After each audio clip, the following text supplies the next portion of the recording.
Hi, everyone. Vasu Vaddiparty here for the VPartySports Podcast for the Sunday morning, 9 a.m. on the East Coast, 6 a.m. on the West Coast. What a day it was for Saturday in the world of sports. The NBA, the NCAA with a full day. NHL had 14 games on the ice. But let's start with Saturday football. Wildcard weekend started in San Francisco, more specifically Santa Clara, where the 49ers, the number 2 seed in the NFC, took on the Seattle Seahawks, who were the number 7 seed, got in by virtue of a tiebreaker, the win over the Detroit Lions way back in week 4, eliminated the Lions, gave the Seahawks the 7th seed. Seattle played well in the first half. But in the second half, San Francisco's defense took over. They only allowed 6 points in the second half, down 17-16 at the half. Brock Purdy. How about Brock Purdy? Look at all the stuff he's done. The last 6 games that he started, 5 regular season games, came in halfway through the Miami game, was able to lead them to a victory against Miami. 5 straight wins later. 3 touchdowns today, 1 rushing touchdown. Looked a little nervous in the beginning.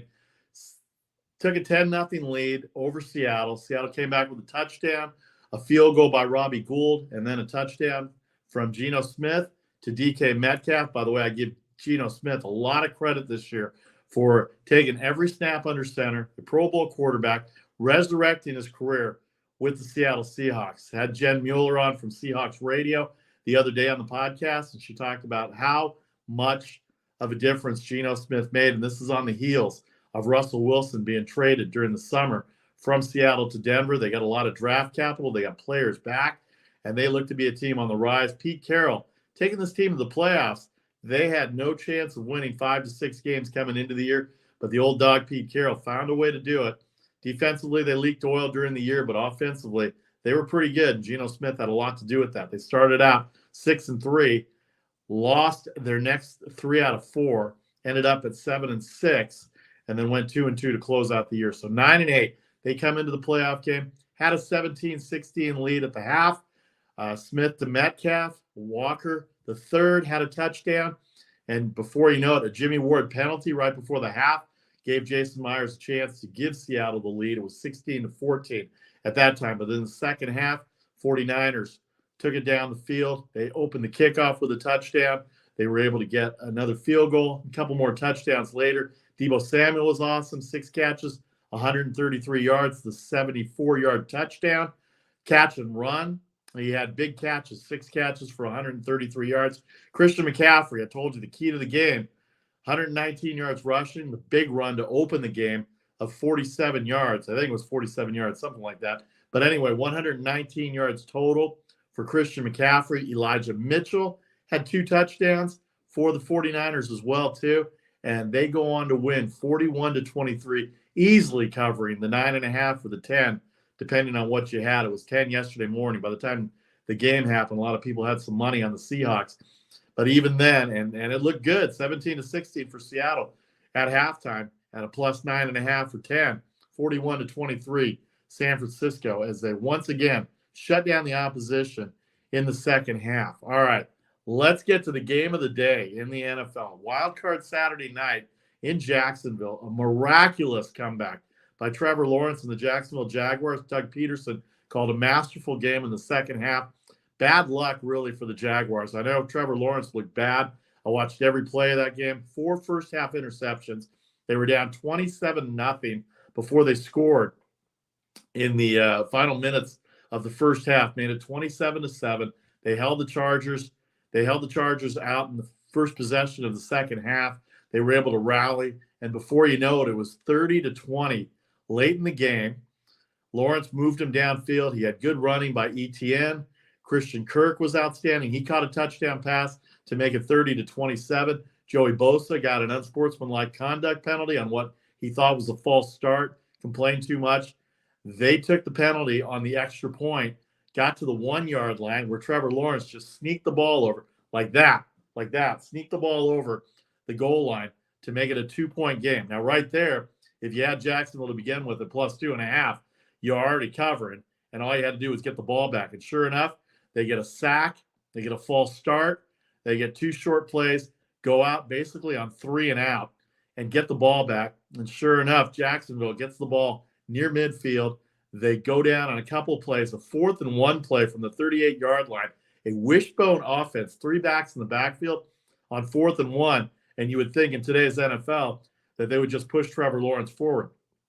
Instead, a Travis Etienne run about 20-plus yards got them down into field goal range. The Chargers had badly used their timeouts. They used one early in the second half. They lost one on a challenge. They only had one left. And at that point, Brandon Staley was not going to use it. He let the clock run all the way down to 4 seconds before Doug Peterson called the timeout. Riley Patterson, who kicked a couple of field goals already, 36-yard game-winning field goal just inside the upright after the Kirk touchdown, the 2-point conversion. And there you have it, a 31-30 victory by the Jacksonville Jaguars. They had the home field. They were the number 4 seed. They were a 2.5-point underdog. The line went down to 2 by game time. I had it at plus 2.5, so I was going to win either way, provided there was no miraculous ending like there was in the Jets-Dolphins game last week with the safety that went against me. But sure enough, Jacksonville went down. Lawrence was great in the second half. Now, those first half interceptions, I will say, Trevor Lawrence admitted he did not play well. They did not play well. The first pick of the game, second play of the offensive series for Jacksonville was an interception. That led to a touchdown. Austin Eckler had 2 rushing touchdowns for the Chargers. And Justin Herbert looked great in the first half, but they couldn't do anything in the second half. So 2 interceptions, 3 by Asante Samuel of the 4 interceptions. So what a game he had. Asante Samuel Jr., I should say. 3 of the 4 interceptions in the first half. But here's the problem. And you can go back and look at the film. You can debate me. In fact, I want you to debate me on this if you think it's wrong, because Jacksonville was not getting the calls in the first half. And now the Chargers fans are all over Twitter, all over social media saying that they did not get the calls in the second half at all. And maybe that's true. Maybe that isn't true. But I'll tell you this, it's clear as day that one of the interceptions was definitely illegal contact that Asante Samuel got one of his interceptions on.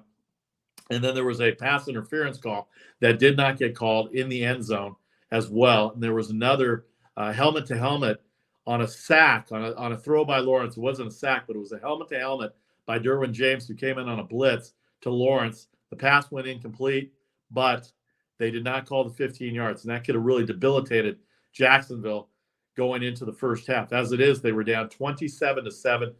Not very many comebacks. In fact, this is the 3rd biggest comeback in playoff history. The Houston Oilers years ago blew a lead to Buffalo, and then NBC had it. I don't have the numbers in front of me, but this is the 3rd biggest comeback. Jacksonville on the Riley Patterson game-winning field goal, 36 yards out, a 31-30 victory over the Los Angeles Chargers. They are out. I'm not one to talk about job statuses, but I know Brandon Staley's name's been mentioned all over Twitter. He played all his starters last week in a game that was meaningless. Mike Williams was hurt. The star wide receiver did not play today. In fact, he was out, so that hurt their chances as well. DeAndre Carter, their kick returner, he got injured. They had to go to another kick returner, and so they were down a man, certainly on the offensive side. Keenan Allen did everything he could. Austin Eckler did everything he could. Gerald Everett, the tight end, did everything he could. The defense played well in the first half. The second half, they just got out-executed. Jacksonville out-executed them. Kirk, Zay Jones, Evan Ingram had great game. He had a touchdown pass as well, too. Evan Ingram was great. Travis Etienne, the key to the game for Jacksonville, running the ball. They were able to run the ball with Travis Etienne. And, in fact, Lawrence even ran for one first down as well, too. So, all in all, the second half, it was a different game from the first half for Jacksonville.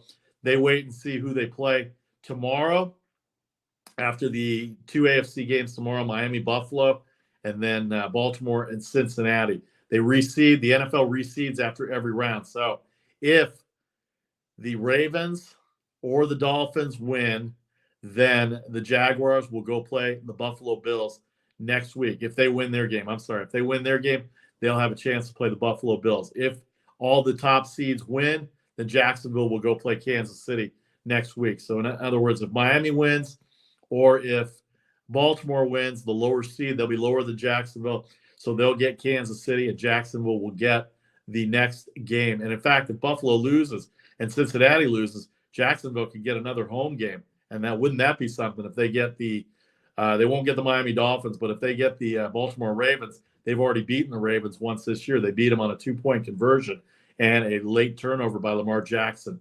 We'll preview those games later on in the show. But as far as today goes, and my picks for the best bet segment, San Francisco minus 9.5, 41-23 win over Seattle. And the Jacksonville Jaguars plus 2.5, a 31-30. I will say half lucky. I will say thank you to Jacksonville for making a game of it. Not only making a game of it, but coming back to get that field goal by Riley Patterson at 36 yards. Out 2-0 for me today. Best bet segment has been very successful in the NFL, still near about 70%. First weekend of the playoffs, off to a good start with San Francisco and Jacksonville. By the way, San Francisco is the 2 seed. They will play the winner of Dallas or Tampa Bay on Monday night if the Giants win. If the Giants win, they'll get Philadelphia for the 3rd time this year. If they don't win, then the Minnesota Vikings will come in to San Francisco, to Santa Clara next week for the NFC divisional round. And then the 4 seed Tampa Bay Buccaneers or the 5 seed Dallas Cowboys will go play the Philadelphia Eagles. That game on Monday night. All right, so there you have it. San Francisco, Jacksonville, the 2 winners on Saturday. 3 games to preview tomorrow. Miami, Buffalo, the Giants in Minnesota, the Ravens and the Bengals. All 3 of those games, they played each other at least once this year. Minnesota, the Giants played in Week 16. Giants lost on a 60-yard field goal at the gun. Buffalo and Miami already played twice, being out of the AFC East. They split that series, Miami winning at home, Buffalo winning on a Tyler Bass kick at home 4 weeks ago against Miami. And then Baltimore and Cincinnati, Justin Tucker had a game winner against the Bengals in Week 4. And then in week 3 or Week 4, I forget. But last weekend, the final weekend of the year, no Lamar Jackson, no Tyler Huntley. Anthony Brown had to start for the Browns, and even then, they played the Bengals close. They can stop the run. They can rush the passer. Joe Burrow hasn't been protected that well this year, even though the numbers say that he's been outstanding, and they've been outstanding. The second hottest team in football coming into the playoffs right now, as are the Cincinnati Bengals. Of course, they had the canceled game with Buffalo 2 Mondays ago, so the streak kind of a little derailment, and they only played 16 games. So right now, as it stands, Kansas City Chiefs, Philadelphia Eagles are 1 seeds. They both have byes this weekend. San Francisco, the 2 seed in the NFC, beats Seattle. Jacksonville, the 4 seed in the AFC, beats the 5 seed in the Los Angeles Chargers. So there you have it for Saturday. 3 games on Sunday, 1 game on Monday night, and the next weekend, a divisional weekend, as we have Wildcard weekend. Right in the middle of Wildcard weekend, all the excitement going on. Should say Super Wildcard weekend. That's how the NFL promotes it, so we won't deviate from that. Wildcard weekend, Super Wildcard weekend. All right, when we come back in 1 minute, we'll go through the NBA and college basketball, and then we'll preview the NFL games for tomorrow. We'll give you the lines for everything going into tomorrow. Don't forget, Daily Post for Sunday will be at 11 a.m. Eastern, 8 a.m. Pacific.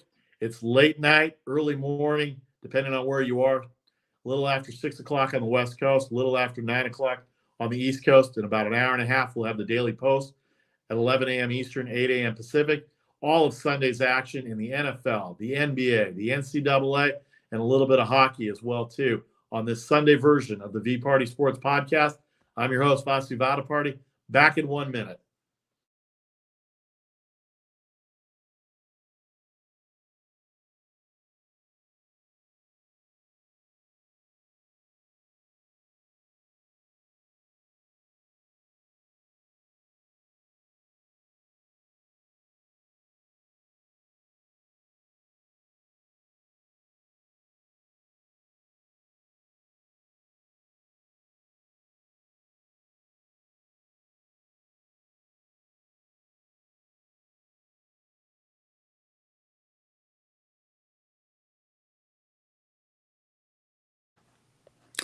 Welcome back to the VPartySports Podcast. Vasu Vaddiparty here with you on this Sunday morning.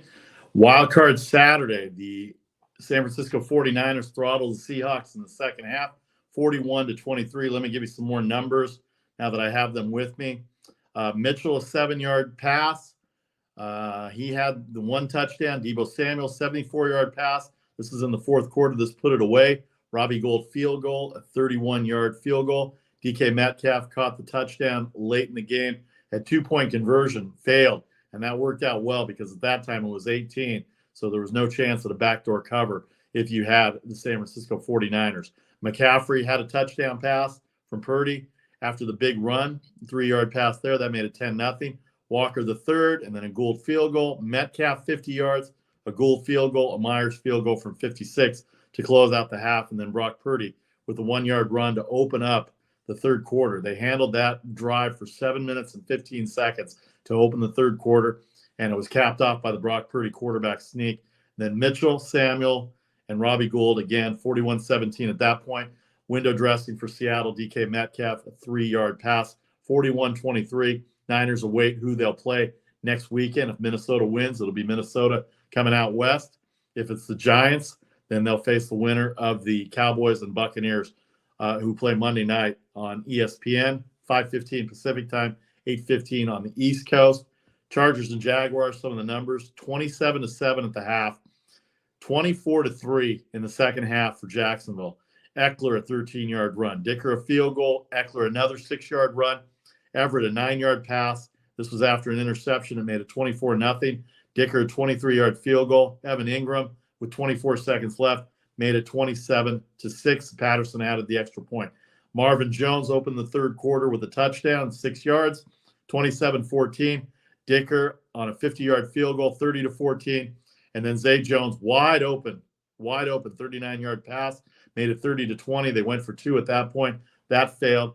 Got the ball back in the fourth quarter with 5:25 left. Christian Kirk, the 9-yard pass. And then three-play possession. I'm going to look at this right now because I wanted to see this. Last possession for the Chargers. It was 3 plays and a punt. The touchback, sacked for -7. Short right to Eckler for 4. Kelly to the 30 for 8 yards, and then the punt for 49 yards. It landed at the 21, and that's when Jacksonville ended up moving down. Lawrence with the short pass to Kirk for 12 yards there. Lawrence scrambles left in for 8 yards there, and then Trevor Lawrence to Kirk for 9 yards, and then Trevor Lawrence to Zay Jones for 5. Etienne on a 2nd and 5 for 4 yards, 3rd and 1. The incomplete pass, timeout by Jacksonville. That was with 1:28 left. And then the 4th down play that's heard around the world, definitely all over Florida. 16 yards around the right end for Travis Etienne Jr. He gets to the 25. They move it up to the 16-yard line. I'm sorry, for 25 yards. And then -2 yards, centered it up for Riley Patterson. 2 timeouts later, Patterson a 36-yard field goal. Penalty declined on the offsides. And there you have it, 31-30 for Jacksonville. Now, we gave you the box score. Trevor Lawrence, 4 interceptions, but 4 touchdown passes, 109 yards for Travis Etienne. He's the key to that game. Ingram had 93 yards on 7 catches. Kirk, 8 catches. Zay Jones, 8 catches. And then Jacksonville, in the second half, they were able to get to Justin Herbert a little bit. They sacked him 3 times. Meanwhile, the Chargers got to Trevor Lawrence only 2 times. Half a sack each by Murray and Sebastian Joseph Day, and then Khalil Mack with the other sack. Interceptions. Let's go to the interceptions here. Asante Samuel had 3, and then Drew Tranquill had the other one. That was the first interception of the game. Meanwhile, Jacksonville did not get a chance to get to Justin Herbert from an interception standpoint, but they did hit him a lot. They hit him 10 times in the game. So 31-30, there's your final score for Jacksonville and the Chargers. Plus 2.5 comes in for Jacksonville, and then -9.5 for San Francisco. All right, let's get to the NBA here a little bit. I want to talk about the NBA definitely Saturday. 7-game Saturday. Miami with a 111-195 victory over Milwaukee. No Giannis, no luck, no game. The Bucks and the Heat. Bucks now 27-16. Miami 24-20. As Gabe Vincent had 27 for the Miami Heat. Boston Celtics 122-106. That was Jason Tatum scoring 33 points. Boston did cover 122-106. They were an 8-point favorite going into the game, 232 the total. They stay under that game as well. Memphis a 130-112 victory over Indiana. They keep rolling. Memphis now 29-13. They're tied with the Denver Nuggets for first place, but they're in second as Denver has already had the head-to-head on them. They beat them once already. Memphis now 11-10 on the road. Indiana, who's been hot at home, and they do cover at home. They're 23-21, 15-9 at home, but they did not have Halliburton, and Memphis was too good today. Excuse me. Atlanta, 114-103 victory at Toronto. Trae Young played well. He scored 29, DeJounte Murray 27. That was what Atlanta envisioned when they traded for DeJounte Murray from San Antonio, to have an all-star combination in the backcourt, and today it paid off. The last time they were in Toronto, Atlanta lost by 39 points. Today they get the 11-point victory, a 7.5-point underdog. Toronto was one of my picks based on what had happened the last two times, but today it was Atlanta. The Raptors made a valiant comeback in the fourth quarter, but end up losing 114-103. How about the Minnesota Timberwolves? Trying to figure out what kind of team the Minnesota Timberwolves are. They're in sixth right now. They're at 500. Everybody's bunched up between 5th and 10th. Dallas at 24-20, all the way down to Phoenix at 10th at 21-23. Portland at 20-22, just out of the race, and Oklahoma City 20-23. Minnesota got a 110-102 victory over the Cleveland Cavaliers. Edwards had 26 points for Minnesota. Donovan Mitchell did not have his best game at all. He had 14 points. Jared Allen and Evan Mobley led Cleveland with 19. But Cleveland now at 27-17, entrenched right in the middle there, third or fourth place in the Eastern Conference. In fact, they are down to fifth now, with Milwaukee and Philadelphia ahead of them. They have more losses than Milwaukee and Philadelphia, and that's why they're in the fifth spot. But 27-17, a good record, but only 9-13 on the road. Philadelphia, 118-117 victory at Utah. They had a big lead, and they were favored by 7 points. Utah covers, but Joel Embiid had a jumper that ended up winning the game with 5.7 seconds left to give the victory over Utah. Good for Utah to make a show of it to come back. Philadelphia now 26-16, Utah 22-24. And then Portland rolled all over Dallas. I had Dallas +2, 136-119. A good showing for the Blazers, who usually play well at home. Dame Lillard had 32 points for the Blazers as they beat the Mavericks on Saturday night. Dallas now 24-20, Portland 20-22, but a 17-point victory for the Blazers. All right, Sunday in the NBA, Knicks at Detroit, Houston at the Clippers. We don't have a line for that yet. In a couple hours for Daily Post, we'll have that. Golden State 3 at Chicago, no total. Brooklyn will play Oklahoma City at home. Remember, Oklahoma City is the best road team as an underdog, and 230.5. No Durant for Brooklyn. He'll be out for a while. Does Oklahoma City come in with Shai Gilgeous-Alexander and Josh Giddey? 230.5 the total. You might want to look at that total as well, because they can score with anybody right now. Can Oklahoma City. Sacramento 7 at San Antonio. The Denver Nuggets will be without Nikola Jokic again. He'll miss a few games. They've got a 3-day break coming up after tomorrow. They have Orlando, 231 the total, -10. Orlando can score. They give up a lot of points. The way Denver played in LA Friday night without Jokic, they're as good a team as anybody in the NBA right now. I know people in Boston screaming right now, but Denver's very good, a 10-point favorite over Orlando. Portland 5.5 versus Dallas. They'll replay that game from last night. A 17-point victory, as we said, for the Blazers. Now they're 5.5. They were 2 last night, and already the line has gone up to 5.5 against Dallas. And then Philadelphia will visit the Lakers back-to-back days. Joel Embiid got the game winner tonight against Utah, a 4-point favorite against the Lakers in Los Angeles tonight. So that's what we have in the NBA. Let's go to hockey real quick. 14 games on the ice. Buffalo beat Nashville. Tampa Bay beat St. Louis. Colorado shuts out Ottawa 7-0. Columbus beat Detroit 4-3. Calgary held off Dallas. Dallas scored 3 goals in the third period. Held off 6-5. I did have Dallas today, so that's a loss. But I did have Boston, the red-hot Boston Bruins, 4-3 over an equally hot Toronto Raptors in Boston. Philadelphia, their rivals against Washington, they get a win. They haven't played well this year at all. 3-1 over Washington. The Islanders, a 2-1 win over Montreal. Carolina, 2-1 over Pittsburgh. That's a big win for Carolina. Carolina's playing well this year. The red-hot Seattle Kraken, how you doing up there in the Northwest? You got a baseball team that's playing well. You got a hockey team, 8-5 over the Blackhawks. Edmonton goes into Vegas after shutting out the Sharks On Friday, actually, they didn't shut them out. Sharks got a late goal, 7-1 Edmonton Friday night, but they get a 4-3 win in Vegas tonight. And then the best game of the day, my estimation, the New Jersey Devils, who are red hot, 28-12-3 now after their victory, 5-2 over the LA Kings, who are 25-15-6. Minnesota 2-1 over Arizona. They were 380 favorite. Would you lay 380 on a hockey game? Boy, that's too close of a game for me. And the under 6 in that game. And then Florida beat Vancouver 4-3. Sunday in the NHL, only 3 games to talk about. The Montreal Canadiens will go back-to-back. They'll go to the New York Rangers. 290 the favorite, 6 the total there. Carolina, who's red hot right now, they're 265. They're playing Vancouver. The Horvat twins playing outstanding hockey. Bo Horvat's still third in the NHL in goal scoring, 6.5 the total. And then Winnipeg, about 350 against Arizona, and 6 the total. Winnipeg playing very well right now. They are on fire. And Arizona with that 2-1 loss to the Minnesota Wild. Yes, to the Minnesota Wild.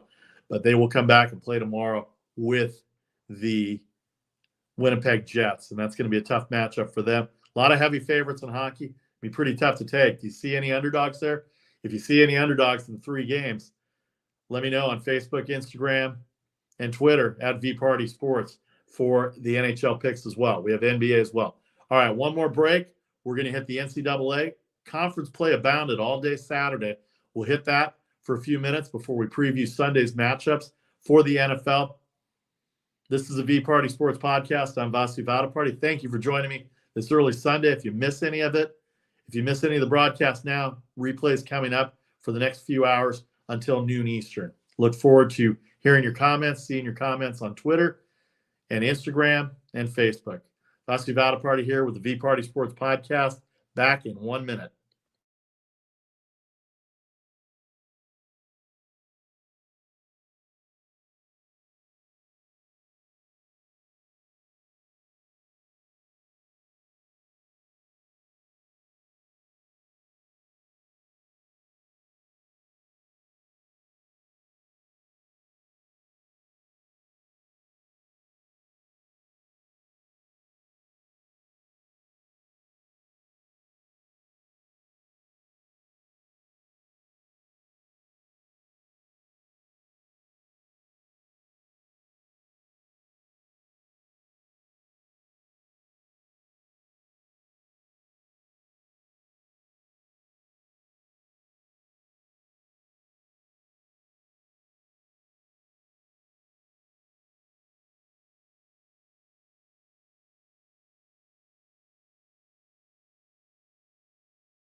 All right, welcome back to the VPartySports Podcast. Vasu Vaddiparty for this Sunday morning. Once again, if you missed any of the show, get to the replays and catch up on all what's happened from Saturday. Give you a little preview of Sunday on the NFL. A little bit of a programming note here. We'll talk about college basketball. We'll kind of go over it a little bit. There's no games today in the ACC. There's a couple of games in the American, ECU and UCF. Memphis at Temple. On Sunday, there's 3 games in the Big Ten: Michigan Northwestern, Rutgers Ohio State, Iowa Maryland. Nothing in the Big 12. On Sunday, UConn St. John's and Xavier Marquette, both those games at noon Eastern. So we'll have those in the Daily Post for any picks. The MAC Conference, no games on Sunday in the MAC. Nothing in the Missouri Valley Conference. Actually, 1 game, Missouri Valley Conference. Missouri State -1 over Indiana State. Both teams playing pretty well in that conference. The Mountain West has no games on Sunday. Pac-12 has no games on Sunday. Neither does the SEC or the WCC. But we'll have all the Sunday action. Any best bets that we have for college basketball will be there on the Daily Post at 11 a.m. Eastern, 8 a.m. Pacific in a couple of hours while we go through the previews for the NFL as well as the NBA, NCAA, and NHL. On Monday's show, we'll recap all the college basketball from the weekend, a big Martin Luther King Day. In fact, we'll be back at 9 Eastern, 9 a.m. Eastern again on Monday before all the games start on the holiday for Martin Luther King's Day as well. Big day in basketball, big day in hockey, and then Monday Night Football with Tampa Bay and Dallas that night as well. So lots to do on Monday with that show coming up. All right, NFL previews. We talked about San Francisco and Jacksonville. They're already in to the next round. First game of the day, the Buffalo Bills will host the Miami Dolphins. No Tua Tagovailoa. He's out. Skylar Thompson, who got them into the playoffs last week, he's going to start. Teddy Bridgewater is also out as well, too. Buffalo and Miami playing for the third time. Buffalo lost to Miami in week 3, the very famous Ken Dorsey incident in the press box, throwing the computer and the notebooks around when Josh Allen could not convert on 4th down at the 3-yard line for that victory. But Buffalo lost that game. But then later in the year, a few weeks back, Tyler Bass gets the game-winning field goal, 32-29. So Miami has covered both games. Miami about a 14-point favorite right now, and that's because there's no Tua Tagovailoa there in this game. So see what Thompson has involved with that. They split the season series. Both games are close, but Miami did cover both of them. The Giants in Minnesota, they played a few weeks ago. Daniel Jones, Saquon Barkley lead the way. They're going to have to run the ball against this Minnesota team. Minnesota has 10 wins by 1 score. They were a 4.5-point favorite in Week 16 over the Giants. A miraculous comeback, a touchdown, a 2-point conversion, a field goal to tie it up. Actually, the field goal came first. The touchdown and the 2-point conversion came later to tie it up at 27. And then Greg Joseph, a 60-yard field goal to give them the win. Actually, it was tied at 24. Greg Joseph untied it with nothing on the clock from 60 yards to give a 27-24 win to Minnesota. Did not cover the 4.5. Here, they're a 3-point favorite. 10 wins by 1 score or less for Minnesota this year of their 13 wins. A couple of blowouts along the way. Giants defense has been good. They've been rushing the passer. They got to Cousins in Week 16. Secondary's played better. Justin Jefferson, obviously the key there, but you got Adam Thielen, and you've got T.J. Hawkinson at tight end, Dalvin Cook at running back, lots of weapons for Kirk Cousins to use. See how well he uses them. But the Giants have Jones and Barkley. Daniel Jones has only thrown 5 interceptions this year, so he's been on a really good pace. Saquon Barkley was up near the top 5 in rushing for most of the year, and then a couple of games, and then the last game he didn't play, and a couple of games he had some off games while they were in their struggle because they started off 6-1 this year and looked like they had a chance to challenge for the NFC East. Of course, Philadelphia, the number 1 seed, has the NFC East. Final game on Sunday. Bengals throttled the Ravens last week. They don't have to worry about a coin flip now. They have to host the Baltimore Ravens. No Lamar Jackson.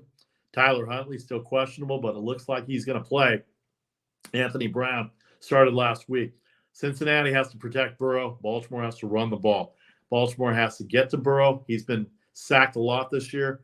And then Tyler Huntley has to make sure that he manages the game. Hate that term, managing the game, but they've got to be able to run the ball with Edwards and the such. And also J.K. Dobbins is back as well, too. But they don't have a lot of wide receiving depth, and you can only throw to Mark Andrews at tight end so many times. So that's what we've got going there for Baltimore and Cincinnati. And then Monday, we'll give you a full preview on Monday. But the Buccaneers, an underdog at home to the Dallas Cowboys. They have a worse record than the Cowboys, who are the 5 seed. But the Buccaneers won the NFC South, so they get the home game. And their deal is to run as best as they can. They've got to stop the run on defense. They've got to force pressure on Prescott. Prescott tied for the lead in interceptions, the league lead in interceptions, and they've got to protect him. Meanwhile, Brady has got to figure out how to manage the game. Again, game manager. He's no game manager. He's the GOAT. But they've got to run the ball. They've got to keep that Dallas offense off the field, and they got to run right at the Dallas Cowboys defense, who's given up yards this year. They lost to teams such as Jacksonville. They had a tough game against Houston. They lost to the Washington Commanders. Sam Howell's first career start for Washington. By the way, Washington said that they're looking at him, Sam Howell, University of North Carolina rookie this year, to be the QB1 coming into 2023. And he looked every bit a QB1 against the Cowboys last weekend in that 27-6 victory over Dallas at home. Kept Dallas from even having a chance at the NFC East, though the Eagles did win and ended up winning the East. So anyway, Buccaneers, 2.5-point underdog. Brady, 7-0 all-time versus the Cowboys. We'll break this down on Monday for the show, 9 a.m. Eastern, 6 a.m. Pacific. The lines for the games for tomorrow: Buffalo -14, 43.5. Thompson in at quarterback for Miami. Josh Allen, no red zone turnovers. He led the league in red zone turnovers this year. And because there's no Tua Tagovailoa, Buffalo's line has gone up to 14. We heard DeMar Hamlin is out of the hospital. He visited his teammates in the locker room. Can you imagine? Can you imagine if he showed up on Sunday on the field in front of that crowd? It was already raucous last week.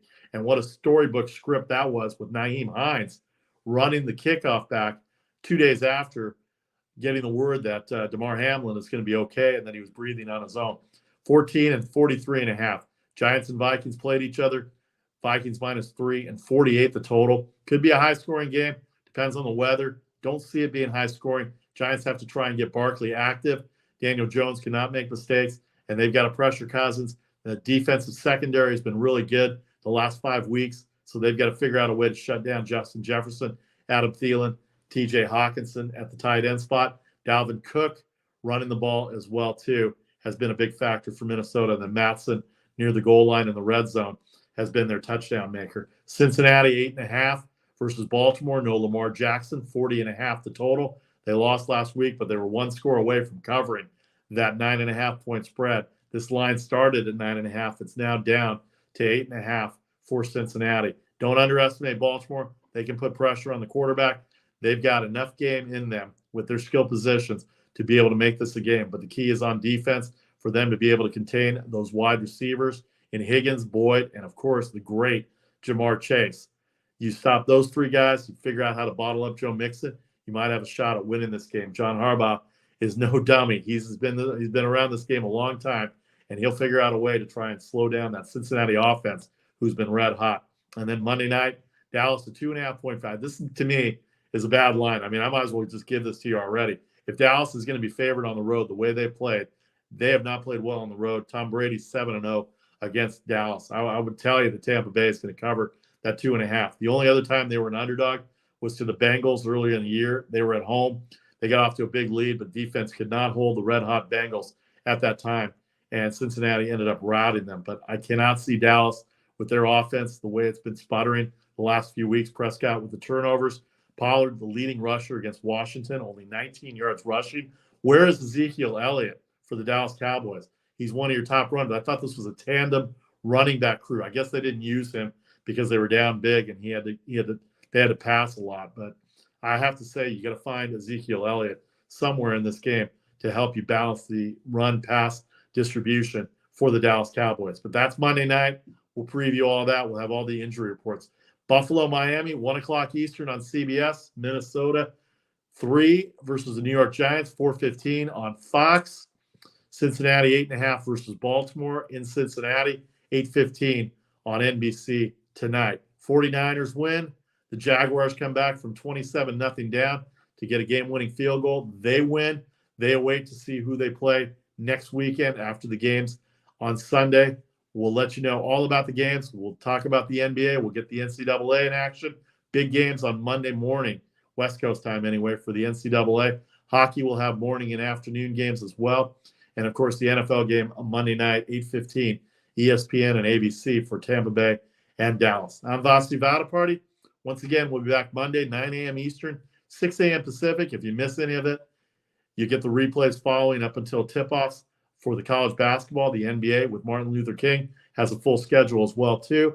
And then today for Sunday, we'll recap all the NBA, NHL, some of the NCAA, and we'll go through the 3 games of the NFL Wildcard Weekend, Super Wildcard Weekend for the NFL. Thanks to everybody on Facebook. Thanks to everybody on Twitter. Thanks to everybody on Instagram for your comments. And thanks to everybody on YouTube for subscribing. Really appreciate the support. Really appreciate what you've all done for me in the 2022 year. Looking at bigger and better things in 2023. I'll have my daily record on the Daily Post in about an hour, 11 a.m. Eastern, 8 a.m. Pacific. The Daily Post with the Best Bets segment, the never duplicated, unprecedented, world-famous Best Bets segment. I'm Vasu Vaddiparty. That's the VPartySports Podcast for this Sunday. Have a great afternoon. Good luck with your games, and we'll see you tomorrow, 9 a.m. Eastern, 6 a.m. Pacific on the West Coast with the VPartySports Podcast. Have a great day, everybody.